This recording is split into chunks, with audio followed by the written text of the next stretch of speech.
Interview. Notre invité aujourd'hui est Monsieur Emmanuel Yoka, ministre d'État et ministre de la Justice et garde des Sceaux du Congo. Cette fois-ci, on ne va pas l'interviewer en tant que ministre de la Justice, mais en tant que candidat aux députations de 2012 dans une ville ou un district nommé Vinza.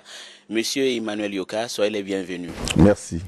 C'est un honneur personnellement pour moi pour vous avoir comme invité. C'est un plaisir partagé. Ok. Alors, monsieur le ministre, nous allions vous prendre aujourd'hui comme invité, pas comme ministre, mais comme candidat aux députations, la troisième au Congo depuis le post-conflit. Il y a eu beaucoup des élections au Congo, mais celle-ci est particulière parce que elle pourra changer la physionomie politique et économique du pays à la fin de ces exercices. Bon, alors, vous êtes au deuxième tour. Quel miracle avez-vous fait pour être au deuxième tour des élections, à Vinza en particulier?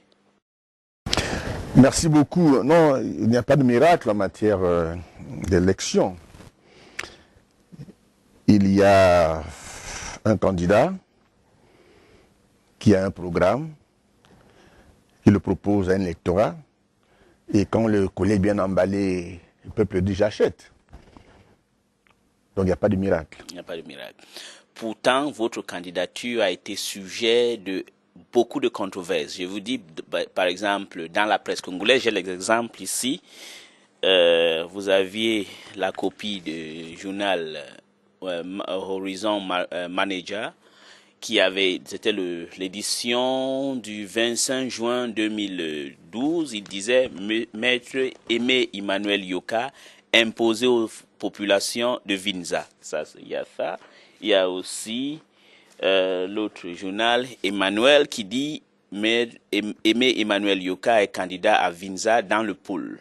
Est-ce la démocratie ou une provocation? Alors, la question que je vais vous poser personnellement, quand vous aviez décidé d'aller là-bas, est-ce que vous aviez fait ça comme si c'était pour provoquer les gens du pôle ou c'était vraiment sincère?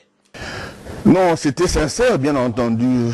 Vous savez, un grand philosophe français, Jean-Paul Sartre, pour ne pas le nommer, a dit que pour faire la politique, il faut aimer les hommes. Et quand on aime les hommes, on doit combattre tout ce qui nuit au bonheur des hommes, y compris les violences dites symboliques, comme les ordures ménagères, les odeurs, la faim, le bruit, toutes ces choses qui gênent la vie de l'homme. Et quand on fait la politique, il faut les combattre. Donc je ne suis pas allé à Vinza faire de la provocation, comme c'est écrit dans nos journaux. Enfin, ce sont nos journaux, on n'a pas d'autres. Hein. Ce sont nos journaux, il faut les lire. Mais moi, j'avoue que je ne lis pas beaucoup les journaux congolais parce que j'emprunte cette attitude à Napoléon qui disait que lui, il lisait pas les journaux français parce qu'il savait d'avance ce qu'ils imprimeraient. Donc je sais d'avance ce qui est écrit dedans, donc je ne les lis pas.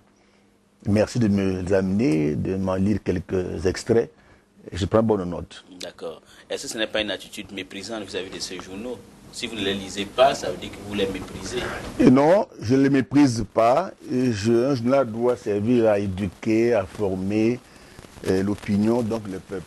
Mais si c'est des invectives comme en première page, franchement, j'avoue que je ne suis pas très, très emballé.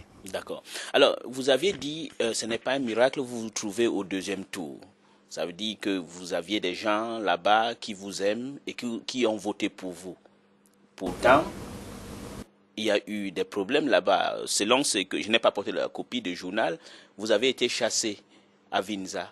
Pourquoi vous dites que vous êtes aimé?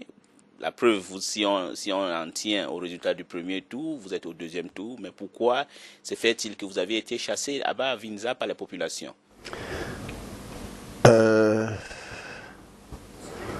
Peut-être que ceux qui disent ça et moi, on n'a pas la même lecture, on n'a pas le même dictionnaire, on n'a donc pas la même explication des mots.